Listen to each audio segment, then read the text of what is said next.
Hello, everybody, and welcome to the groundbreaking, it's not, long run show, National Running Show Special. Hayden, should we call it? Should we give it that title? That's a good shout, yeah. Go with that title. We are here today, this morning, whenever you're listening to this, to talk about the National Running Show, what goes into the biggest running show in the world, which I've just proclaimed that, Mike. I don't know if I'm going to get in trouble for that, but we'll talk about it in a minute. But yeah, we're going to talk about that because I thought this would make a really good episode because tickets have gone on sale for the National Running Show, and we're going to be back there in January. So we wanted to get some guests on today. We've got Lottie and Mike here from Raccoon Events who are going to be talking about the National Running Show. I've got Hayden as well. And yeah, we're going to be going through what goes into putting on a huge show, what to expect this year, what sort of trouble we can get ourselves into because we're back live on the stage, which is going to be total carnage. And that's probably about it, really. So good evening, everybody. Thanks for joining. We've got Mike here. Mike, say hello. Hello, mate. Thanks for having me. You're welcome. Thank you for joining. And obviously, we've got Lottie to keep us all in order, I'm guessing. Probably. Are you going to keep us in order, Lottie? Or are you going to be the I'll try. I mean, there's only so much I can do, but I'll do my best. And we do got me go on. up. Oh, really? Like that, is it? Like that. And we do obviously have Hayden here as well. And I'm not sure what value he's going to add tonight, but he may add some. Are you planning on adding any value tonight?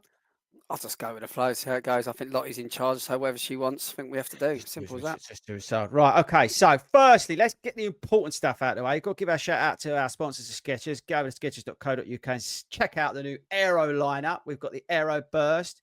We've got the Aero Spark. We've got the Aero Temper. And they are going to be at the National Running Show. Skechers are back.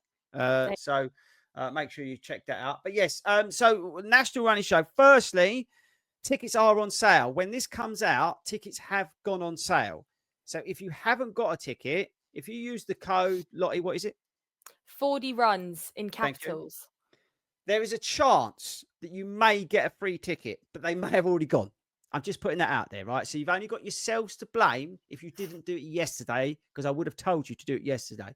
But if you haven't, there may be a chance. But if they have sold out, doesn't matter. Sign up, come along, because we're going to be there amongst some other cool things, which we'll come on to in a bit.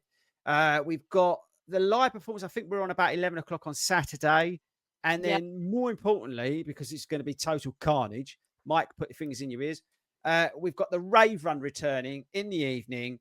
The NEC are going to have a heart attack. But Hayden and I are going to do our best to get everybody around safely at the NEC on Saturday night. So don't leave the show. Just hang around and come and do that. All the information on that will be up on our website at some point. So make sure you get involved in that. Okay, team. Are you ready? I'm going to grill you now. This is good. This is where we get a bit serious. Right, okay? we're ready. You ready? Mike, I'm going to start with you, actually, because I remember the first National Running Show because I was there. Whose bright idea was it? Because it was a big hole, wasn't it? No one was doing it. Yeah, well, it was mine. Yeah, I couldn't believe it didn't exist. I sort of, it all came from, I'm a runner. I love running. I went to a Marathon Expo. It was wicked. I thought this is the coolest experience you could ever want as a runner. But why is it the week before my race? Because I want to choose my kit. I want to pick all my stuff. I want to do all my training. I want to plan. For me, it was 3 months out. That's what I was doing. And at that point, I just didn't get why it was when it was. So I rang up the director of that particular race and I said, I was really arrogant. I went, your show's at the wrong time. You should move it, mate. And he told me to go away. And I couldn't shake the idea. And I sat on it for a little while and I sat on it. And I was like, Joe, I'm just going to do it. And so I worked in exhibitions. I had a good job and I quit it and did set up the National Running Show. And it was just amazing, like how many people got behind it that first year. And none of the brands sort of believed in it in the first year. We had a couple who joined us, but it was really small. I don't know if you remember that. Yeah, I mean, that hall we were in was tiny, but the runners, they showed. And it snowed. Do you remember the first Yeah, days? I do. I do. I remember we was worried about it, whether it was going to be cancelled because of the snow. I remember it. And if you're an event organizer, you know, snow 10% off your numbers. Like I'd done this madcap scheme. I thought it'd be a really good idea to run from London to the NEC in the week leading up to the show. I thought there'd be loads of PR and press. Nobody cared. Basically, all that happened is we spent 5 days running along a canal, got really cold, my foot swelled up like a kebab. And we get there, the whole thing, and I am wandering around the show, and there's 100 exhibitors that I've persuaded to come and exhibit this thing, and I've lost it. And I think in my head, I'm like, no one's coming. None of the runners are going to show up. And I don't know why. I've just had a massive freak out. I can't look anybody in the eye. I think I'm going to get lynched. I'm going to, like, the whole thing's going to be an absolute car crash. And I get to the front of the show, and there are 2,000 people in the queue half an hour before we've even opened in the snow. I was like, runners are wicked. It's so cool. And you know what? It was brilliant. And that just escalated. I mean, you see what it is now. I mean, you've seen everyone, mate, right? You see it, it's unrecognizable now. It's massive now. Yeah, it's a huge credit to everybody involved in it. As I said, I remember day one, and I What remember. year? So, Chris, what year are we talking about? 2018. I was going to say 17, but yeah. So yes, we're a million miles away. But yeah, it was. But what it was for me was that it was in January, and obviously a lot of people.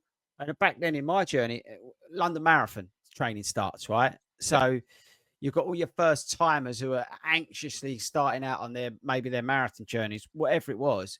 So it was a perfect time of the year to sort of go and listen to people who can give advice. But as you say, hunt out some of that kit you might need, and try some shoes on. But and as you say, mingle with other sort of runners and that kind of thing. Like even like, it sounds funny, but like gels, the fact that you can try some gels Massive. at the show, Absolutely. it's huge.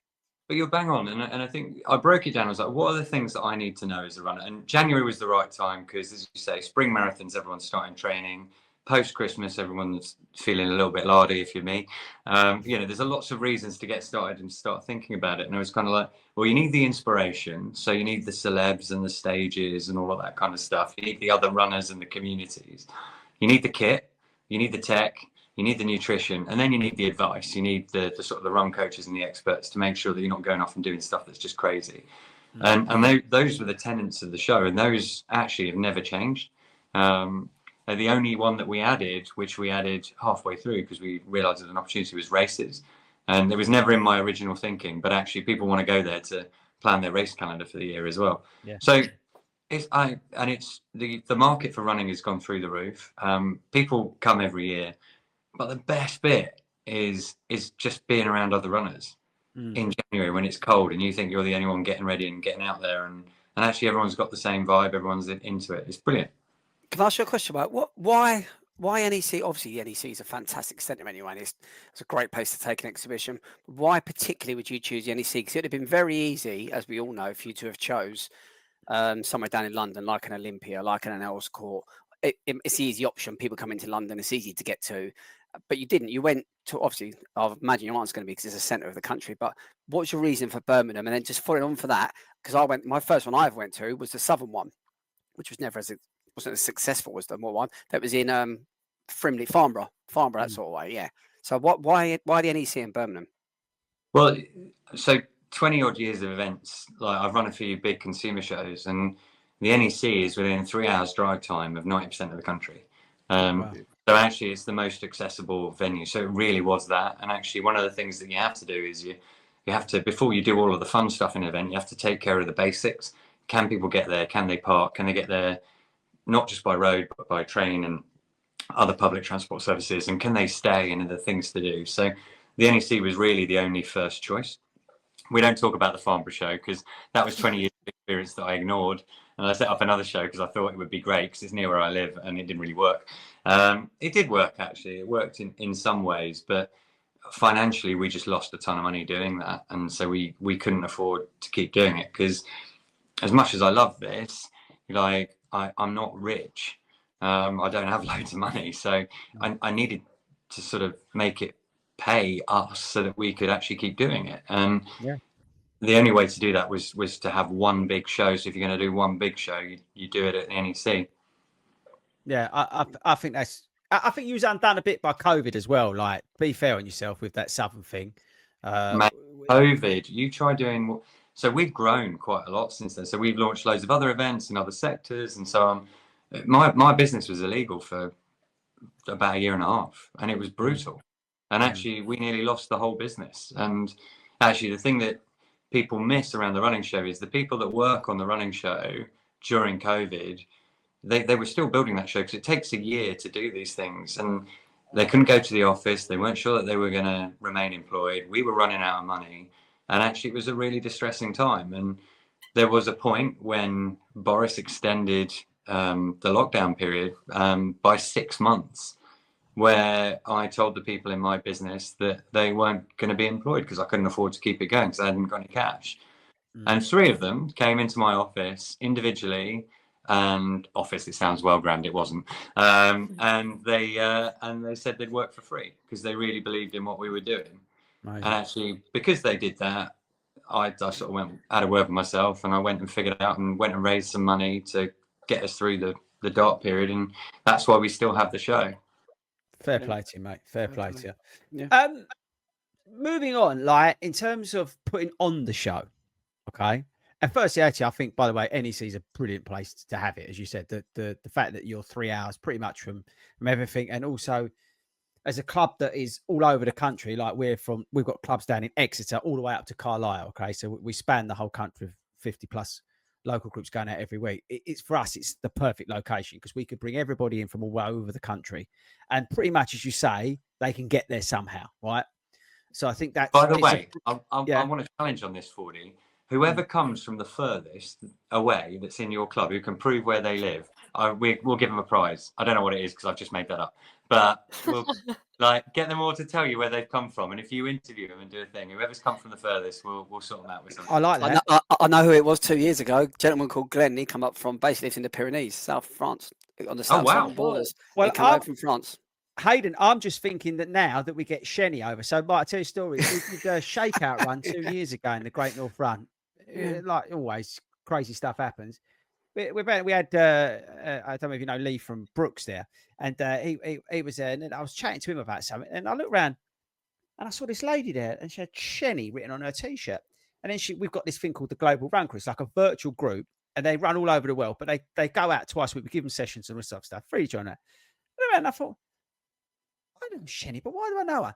Then I realised that she lives in China, and she flew from China to do the Great North Run Shakeout. Oh my God. And I said that to Lee, and his face was just, she's flown from China to come here into this. From China. I'm not joking. Shenny lives in. Yeah, Shenny needs to get to the rave run. Yeah, we need. We get her there. We get her there. Yeah, I'm being serious. I love that. I know. And you know, just to add, not add salt to it, just to literally like the month later in February, I was in Las Vegas doing Las Vegas half. I bumped straight into it. Literally fell basically straight into her. She's in my way. I pushed her. Sorry, and I turned around. She was there in Las Vegas doing Las Vegas half. Wow. Lives in China, part of the club in the UK. I see her in Vegas. It's just incredible. Jenny, if you're listening, we love you. I'll see you at the run show, and I'll sort you out with something. Mad, isn't it? It's mad. Right. Anyway, that's how global running is. Yeah, no, Exactly. but that right. So so relevant. We decided, because we thought it'd be brilliant to wind Hayden up. My friend Toby got a place in the Sydney Marathon, and Toby enters these marathons because he's got nothing better to do, and he never thinks he's going to get a place. And then he got Tokyo, right? So we sent him to Tokyo.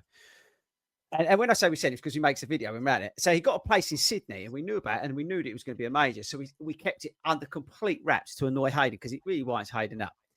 So we sent him out there. Nobody knew. I said I was going and all this sort of stuff. Total load of lies, completely covered up. He was out there and all that. We'd done all of that. And literally that night, like for us, 10 o'clock, that they were going on the start line, in one of our WhatsApp groups of one of our local groups that we've got, one of the ladies, her son was in Sydney and took a picture of Toby and the back of him going, oh, look, there's a 40 runner in front of me in the corral. I've seen that and had a heart attack because we made this whole effort and this video was going to come out because nobody knew he was doing it. We had to delete everything. We put the woman and all her mates on post approval. It's crazy. You go all the way across the world. It's like Hayden, someone came up to you in Tokyo at the park run, didn't they? In Japan, yeah. And they've asked me questions. I thought I was you at first, and I said, "No, he's a It's lot uglier than nuts. me." Yeah. But as you say, global running. This is the great thing now. I think with the world that we live in, with the connections that people can make, it's the one positive I would say. Like with social media and the running community, how positive it is that with all these events going super halves and all this stuff, you're going to races and you're bumping into people that you may know. It's so cool. Actually, It Mike, really- you could have. Sorry, mate. You could have a board there, couldn't you? You could have a board up there where people can write where they've come from, and you could literally see who's come from Yeah. the furthest part all around the world. That'd be a great idea to have a look at that. Do you know what? I think you've just created a new feature. We're going to do it, and we'll be sponsored by you guys, so it's done. Like done. So you came up with the idea. It's your thing. But I do think I think your point on social is really a good one, which is I find social media can be quite negative in a lot of places, but running social media, the absolute opposite. Like I post that I've been out for a run, and people are 99% of the time very supportive when they're interested. 99% of my mates are not interested, but those that are really supportive. Yeah, it's true. It can be a really positive thing. There's a lot of good that's being done. And it's nice to see, as you say, that there's obviously the toxic side of things and whatnot. But yeah, it's a great thing. But looping back to the show, I want to know, right? Like putting it together, do you have like a dream list of like people that you want, or how does that all come up? It must be hard to juggle. Like, how does that all work? So I'll let Lottie talk to this because that's Definitely. her job. But if I'm less involved in the day-to-day running of the show, so Lottie sent me like notes ahead of this call, which is really cool, and she showed me the list of the speakers that we have for this year's show, and it's insane. That is probably the dream list. Like, and I won't steal your thunder, Lottie, because you've done the work. But fair play to you, missus. It's incredible. Oh, Right, go on, Lottie, tell us who's who's coming. Yeah, you definitely do have a dream list. I mean, especially when you come into it and you're sort of new, you're like, oh my gosh, what about this person? What about this person? But you do have things to think about, like, are people around on that time? What are they doing? Like athletes training and all of those little things that you don't realize go into it, which make it more tricky to get people involved. But most of the time, people really want to be involved, especially if they're a runner. Like, I feel like they know the community aspect of it and they want to be involved in that. So this year we've got some amazing people. We've actually got Harry Judd from McFly because he's really I can't believe big that's where you went first. I know, but that's because that's my that's just because of me. But no, on the more serious runner aspect, we've got Carl Lewis. Wow. That's a great cat. That's like literally one of the greatest Olympians of all time. It's mega. Yeah, it's unbelievable. And from what I can tell, he seems like a really nice guy. So I'm super excited about that. I've met him. He's really, really tall. Really tall. Oh wow, I didn't know He's that. a nice guy. Yeah. He's not as tall as Lottie, but he is tall. Oh well, he's not that tall then. Laura Muir, which cool. I think will be amazing as well. Another incredible athlete. And we've got actually he's called the world's fastest accountant. I don't know why I'm doing this because it's actually true. He is. And Mike mentioned him in the office one day, so I immediately started Googling and trying to find out as much information. But I don't know have you guys come across him? He's Eugene. I mean, I can't pronounce his surname, but he's a sub 10-second 100-meter runner. Jeez. Yeah. He's proper. He's in the Team GB squad. He's mega. Wow. Okay, that sounds exciting. Yeah, he was like a full-time management accountant, and then started back sprinting again, and now he's at the World Championships. Man, yeah, and run under 10 seconds. So that will be amazing. And then just in we've got some really cool people on the more ultra trail side. We've got Stephanie Case, as well, which I'm excited about. And Kim Collison, who won the Winter Spine. So yeah, there's so many cool people. And Dean Karnazes, And Dean Karnazes. I Who don't know is- how I didn't say that one straight away. Fordy, I don't know how much you boys are into ultra running, but Dean Karnazes wrote the book on ultras, and Yeah. he wrote the book called Ultra Marathon Man, which is what made me run my first ultra marathon. He's the GOAT. I mean, he's amazing. I think I've met him. Has he been at the show before? Yeah, we've had him once before. Yeah, I think I did. He's like, literally, that's the one person that I think I've met outside of Carl Lewis through the running shows where I've just gone a little bit nerdy and a little bit weak. You know, when you sort of get a bit awkward and you start just chatting rubbish. And you, Yeah. 40. Yeah. I was like that. You know when what's his face? You know the Barkley Marathon. You had him there. What was his name? That's Lake. Laz Lake. Oh, Yeah. the first year he came, they were like walking him around, and we had a stand that year. And he came round, he looked at us like, "What's going on here?" sort of thing. Which I don't blame him, but I was just like it's just I don't know. He was such a cool guy. I again didn't know really what to say to him. I was like, "You all right?" It's weird, isn't it? Who else you got, Lottie? Oh, well, there's loads. So as well, we've got Philly Bowden. Yeah, Philly. Yeah, we like Philly. Yeah, and I've actually also, which we've also got all our hosts returning. So Susie Chan, Ewan Thomas, David Hellard, Holly Stable, Dave. Jodie Rainsford. And as a bit of an added extra, the lovely Hugo Fry. Don't know if you know Hugo. He does some quite funny skits on Instagram and is actually a very good runner as well. So he's going to do a bit of live hosting, a bit of going and getting socials content, doing some fun stuff around the show as well. So there's going to be a lot of fun stuff going on. And then obviously back by popular demand, 40 runs. Oh, and the crew. And we've got Jenny Faulkner's back as well. So yeah, there's anyone you can think of, really. We've tried to go and get them. Lottie, you've done exactly what I did. When we've also got Roger Black, who's one of I like Roger Black. And actually, if you go through that list and you get to Roger Black and you miss him off the list, he's one of the greatest athletes that we've ever produced. Yeah, shows how high quality the list is. And I think a huge credit to you, Lottie. I think if I could have written a program that was off the charts, that would have been the one I would have written. So I think you've done a wicked job, mate. Yeah, and fair play to you. Tell you what, I've got a question. As running has greatly expanded, which is good, so's the generations. Okay, so we've now got obviously different generations, different sort of interests from all sorts of walks of life. Okay, has it been harder, would you say, to attract a younger audience to the show, based about that sort of post-pandemic runner that came out of COVID, which I think has been a good thing, where you see that generation taking up the more sort of social run clubs and that kind of thing, which is, again, it's brilliant that they're all getting into it. Has there been a challenge in that side of things to get them interested in the show by bringing people in that they can relate to, versus, let's say, you're, and it's not to be disrespectful, but you're Roger Blacks, the people like Mike and like we'd like just sit there and happy listen to Carl Lewis and that, people like that? I think you are bang on the money. And actually, when I launched the show, I programmed it. And I just hired all the people that I thought were cool. And that meant that we actually set the level at kind of a certain age demographic of people who knew who Roger Black was. Lottie, you've probably never seen Roger Black run. And actually, I think part of the evolution of our business and of the show is actually bringing in younger people with a different sort of eye who have kind of got access to that younger influencer that attracts that younger audience.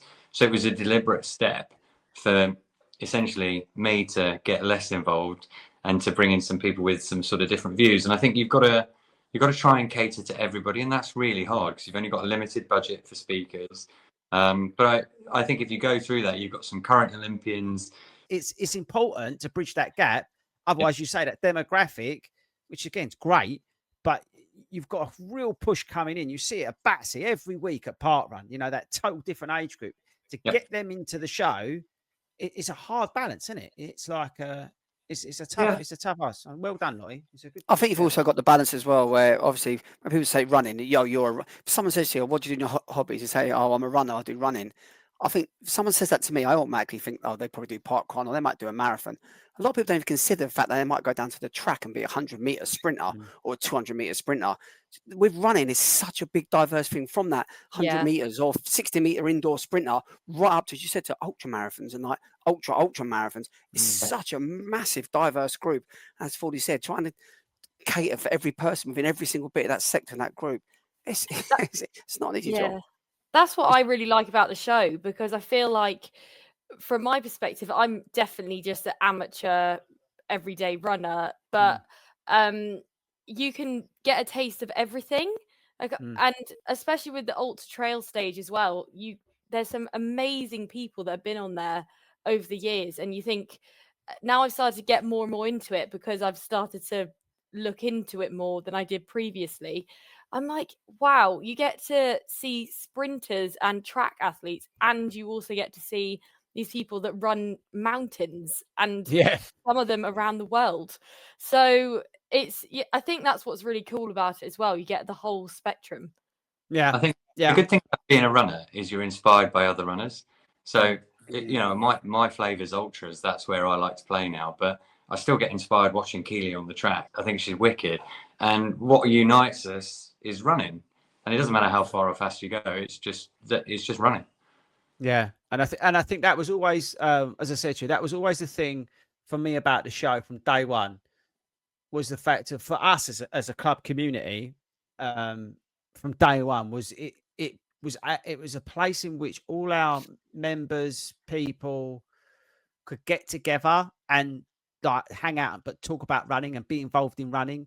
And it was that sort of center point, and it was a great way to kick off the year. And I think that's the pivotal thing with the show. It is, and I don't care whether you're on here or not. I've always said it. It's a great thing to have it at the front end of the year, because we use it to get people out. Like, January is a shit time for a lot of people, right? People are lonely. People have just come through Christmas. You know, you don't know what somebody's going through. But to be able to connect them up and say, you know what, here's a free ticket. Come along to Birmingham. There's going to be a load of us there, or whatever tribe you're in, group you're in, or whatever. It doesn't matter, right? But come along and get connected on a social level, and it can make a difference, huge difference to somebody. They feel connected back to that community, their little community, whatever it is, whether it's 2 or 3 people. It's really cool that they can do it, and they can come in from Carlisle, from Exeter, and they can meet in Birmingham, hang out, have a coffee, go and test some beat it shots, and then, do you know what I mean? Have a walkabout, and I think that's the thing with it.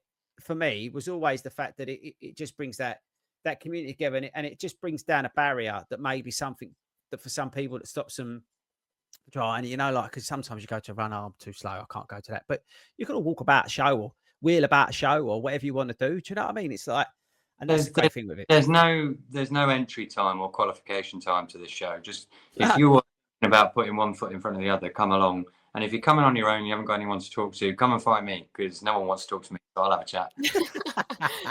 So there you go. Right. Okay. I've got 2 questions to finish with. Firstly, what's the one thing that's going to be different this year to last year, either of you, that you're excited about? Lottie, do you want to go first? Okay. Well, shameless plug for Skechers here. But Skechers have announced that they are sponsoring the Travelator.